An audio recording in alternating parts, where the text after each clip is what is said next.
आपके लिए माँ शब्द का अर्थ क्या है? भगवान जो है वो ब्लेसिंग्स देता है तभी कोई माँ बन सकता है, and it's a huge responsibility I must से। आजकल के आमतौर की जिंदगी पे माँ ऐसे कौन से सैक्रिफाइसेस करती है बिना शिकायत के, बिना किसी आवाज के, तो समाज शायद नाकाम है उसे पहचानने में। फैमिली का भी प्रेशर होता है, सोसाइटी का प्रेशर होता है, अदर भी मेंबर्स जो हैं वो कुछ भी बोल सकते हैं, सब कुछ सुनना पड़ता है और सब कुछ सहना पड़ता है। जैसे कि आप एक वर्किंग मदर भी हैं, क्या सोसाइटल एक्सपेक्टेशंस रही हैं एज अ वर्किंग मदर आज भी माओ पे? बहुत है, और ये अभी भी है और हमेशा रहेगा और आगे भी रहेगा, ये कभी खत्म होने वाला नहीं है। हर इंसान की जिंदगी में वह सबसे खास है, दूर होते हुए भी वह सबसे पास है।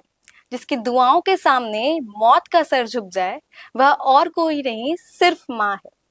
किसी ने कहा है कि भगवान को जब एहसास हुआ कि वो हर कहीं नहीं पहुंच सकते तो उन्होंने माँ को बनाया। माँ एक ऐसा नाम जो सिर्फ पुकारा नहीं जाता बल्कि एक एहसास है। उनके आंचल में सुकून है, उनकी दुआओं में ताकत है और उनकी खामोशी में भी प्यार है। Today at BFC Publications we celebrate every mother जो कभी थक तो जाती हैं पर कभी अपने बच्चों को थकने नहीं देती, जिनकी मुस्कुराहट के पीछे न जाने कितने आंसू हैं लेकिन कभी अपने बच्चे के चेहरे पर एक शिकन नहीं आने देती। And on this very special occasion, we have with us our very special guest अर्चना मेहरोत्रा जी, जो एक माँ भी हैं और एक राइटर भी हैं, जिन्होंने अपनी जिंदगी की हर एहसास को अपनी किताब Echoes of Life में लिखा, which is proudly published by BFC Publications। तो चलिए आज जानते हैं उन्हीं से उनकी जुबानी जज्बात जो आप सबके दिल को छू जाएंगे, जिसमें ममता है, जिसमें मोह है। So stay tuned till the end of this video, क्योंकि आज हम सुनने वाले हैं एक माँ के जज्बात को, एक औरत की अनकही दास्तां को। So welcome again Archana ji. Thank you. We are very honored to have you here with us. Yeah, good to see you again. तो जैसे कि आज का दिन माँ के नाम है और आप खुद भी एक माँ हैं, हाँ। तो आपसे बेहतर और कौन हो सकता है जो माँ की अहमियत को शब्दों में बयां करे। हाँ, तो जिंदगी का सबसे पहला स्टोरी टेलर कौन होता है? शायद माँ। हाँ। तो माँ मुझे लगता है एक रिश्ता ही नहीं है बल्कि हम सबके लिए एक एहसास है।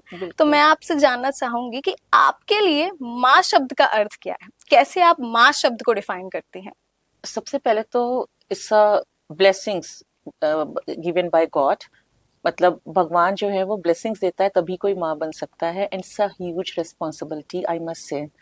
बहुत रिस्पांसिबल वर्क है, बहुत स्ट्रक्चर्ड और फोकस्ड वर्क है माँ।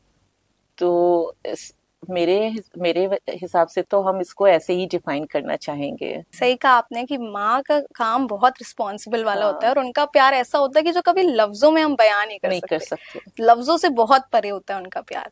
लेकिन लोग कहते हैं कि मदरहुड में बहुत सैक्रिफाइसेस हैं, बहुत ज्यादा, राउंड द क्लॉक। जी, तो क्या आप हमें बता सकते हैं कि आजकल के आमतौर की जिंदगी पे माँ ऐसे कौन से सैक्रिफाइसेस करती है बिना शिकायत के, बिना किसी आवाज के, तो समाज शायद नाकाम है उसे पहचानने में? बहुत सारे सेक्रीफाइसेस करने पड़ते हैं, लाइक फैमिली का भी प्रेशर होता है, सोसाइटी का प्रेशर होता है, फ्रेंड्स और अदर भी मेंबर्स जो हैं वो कुछ भी बोल सकते हैं, तो सब कुछ सुनना पड़ता है और सब कुछ सहना पड़ता है।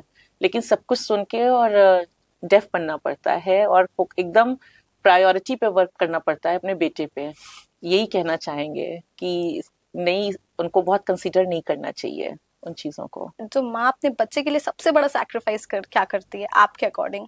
पूरा लाइफ ही सैक्रिफाइस हो जाता है, लाइक उसको उसके लिए सारे काम करना, सारा मतलब टीचर से बात करना, एजुकेटर से बात करना, डॉक्टर से बात करना, आर्ग्यू करना, MNC से करस्पॉन्डेंस करना, ट्रिपल शूटिंग करना, बहुत सारे काम होते हैं, मतलब सब कुछ ही सेक्रीफाइस करना पड़ता है, लाइक पूरी लाइफ सेक्रीफाइस हो जाती है माँ के लिए। तो जैसे कि अर्चना जी, आप माँ होने के साथ साथ एक राइटर भी हैं। हाँ। आपने अपनी ऑटोबायोग्राफी लिखी है Echoes of Life, Yes. which is truly a reflection of your journey. Yeah. तो मैं आपसे जानना चाहूंगी कि आप उन एस्पायरिंग राइटर मॉम्स को क्या सजेशन देना चाहेंगी जो अपने सपने लिखना चाहती हैं आज? हाँ, जैसे डेली वो डायरी राइटिंग से स्टार्ट कर सकती हैं। जैसे मेरा बेटे का जब डायरी आता था स्कूल से, तो I have started writing and checking almanac, तो उसी से हम इंस्पायर्ड होते गए कि जो इग्नोरेंट मदर्स हैं या जिनको अवेयरनेस नहीं है या अदर भी उनको डिसेबिलिटीज है, तो उसको कैसे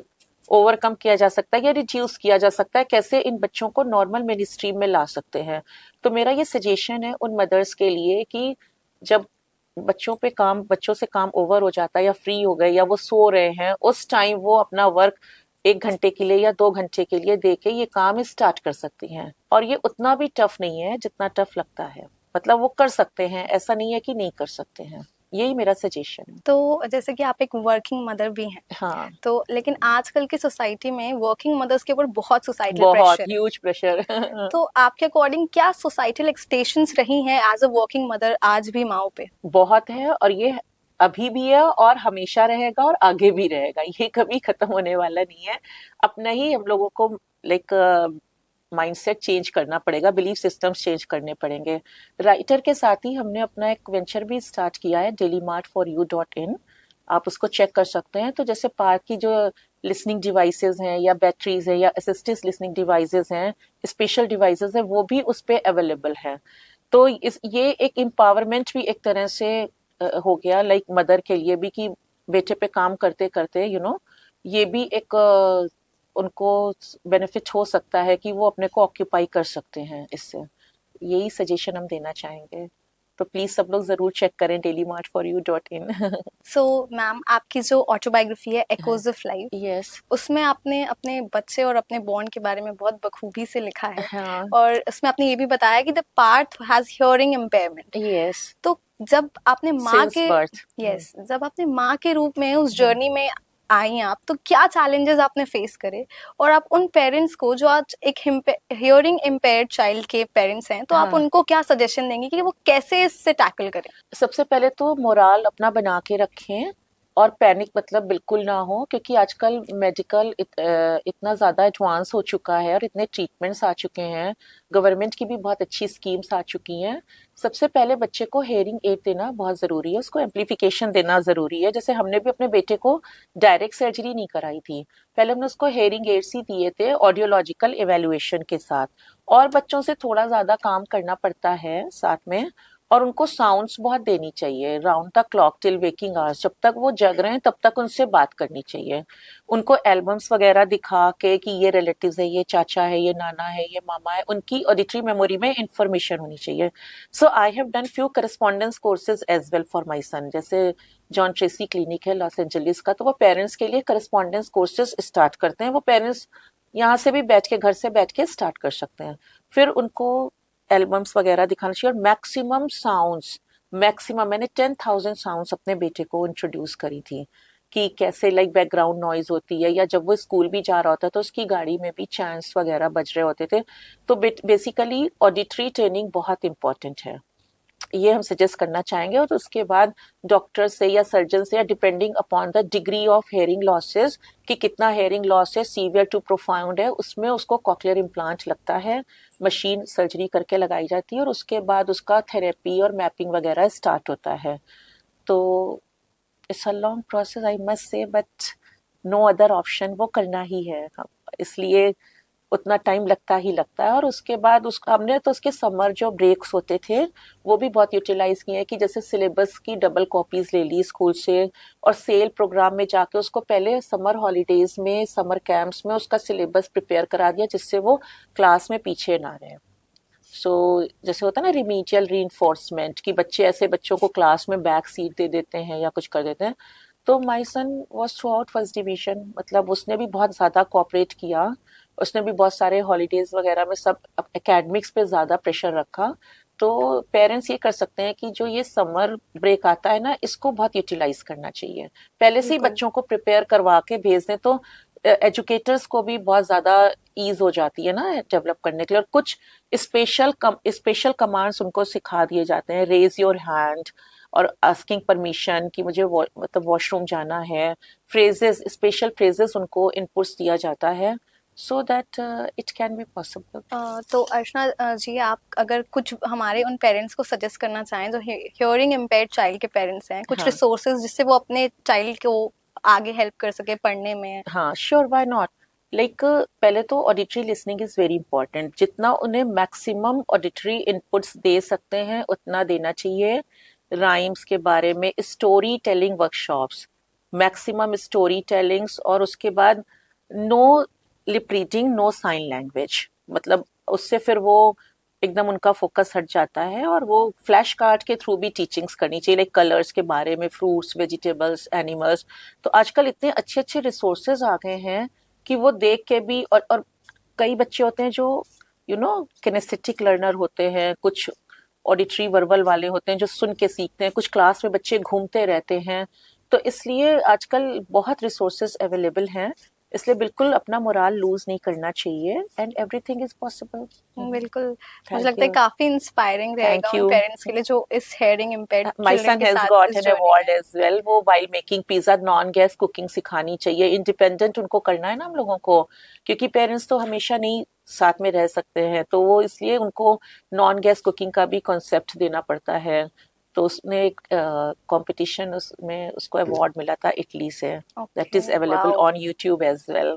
सो I would like to suggest other other mother parents और मदर्स जो जिनके पास ऐसे रेसिपिएंट्स हैं कि they should watch that video, must watch। बिल्कुल। सो जैसे कि एक माँ की जिंदगी एक बच्चे के इर्द गिर्द ही घूमती रह जाती है, हाँ आपकी भी पार्थ के इर्द गिर्द घूमती रही होगी। हाँ। तो कैसे आपने अपने पार्थ, जो आपका सन है पार्थ, और हम्म। आपका रिश्ता कैसे इवॉल्व हुआ फॉर कमिंग इयर्स, और कैसे आप उन पेरेंट्स को first they should make a bond with child. उनको बिल्कुल ऐसे नहीं सोचना चाहिए कि मेरा बच्चा जो है, see we can not keep everyone at the same platform. सबको कंपैरिजन नहीं करना चाहिए, because comparison always kills the spirit. तो उनको ये बिल्कुल नहीं सोचना चाहिए कि ये कुछ नहीं कर सकता। आजकल बच्चे बहुत कुछ कर रहे हैं और बहुत कुछ कर सकते हैं, स्पोर्ट्स में जा सकते हैं, म्यूजिक में। पहले तो बॉन्ड बनाना चाहिए बेटे के साथ, नो मैटर कोई सोसाइटी कुछ भी कह रही हो, कि ये कैसा भी टैग कर रहे हो, कैसे भी फ्रेजेस यूज कर रहे हो, वो सब नेग्लेक्ट और इग्नोर करके प्रायोरिटी अपने बेटे पे देनी चाहिए, और उसके बाद एवरीथिंग इज पॉसिबल। तो मेरा लास्ट क्वेश्चन आपसे यही रहेगा कि हाँ। आज मदर्स डे स्पेशल पे आप उन हर माँ के लिए जो हमें सुन रही हैं, आप उन्हें क्या मैसेज देना चाहेंगी? कैसे वो अपने सपने, अपने जुनून और अपनी ताकत पहचान सकती हैं? Childhood is precious.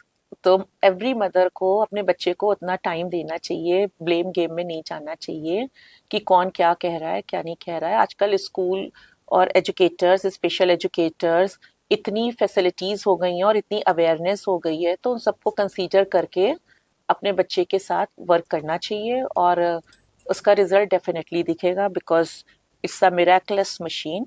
और बिल्कुल वो नॉर्मल मेन स्ट्रीम में जा सकते हैं, and they can do everything. Happy mothers day to all mothers. Thank you so much, Archana ji, for coming here. It was a very heartfelt experience with you. या आपसे बात करके ऐसा लगा कि आपकी माँ होना सिर्फ एक कमजोरी नहीं, सबसे बड़ी ताकत है। और माँ हमेशा चुपचाप हर लड़ाई लड़ लेती है, मुस्कुराती है, और फिर तूफान जब हमारी जिंदगी में आता है तो दीवार की तरह सबसे पहले खड़ी हो जाती है हमारे सामने। हाँ वो तो है। So, वॉरियर मदर तो है ही है उसे तो। true warrior. So before wrapping this, I would like to dedicate few lines to all the mothers listening out there. तो ऐसा कहा गया है कि माँ है तो पंख है, माँ है तो है हवाएं, माँ है तो उड़ान है, माँ है तो जिंदगी और भी आसान है। So thank you for being the healers, the strength of pillars at every home. Wishing you all happy Mother's Day from all of us at BFC Publications.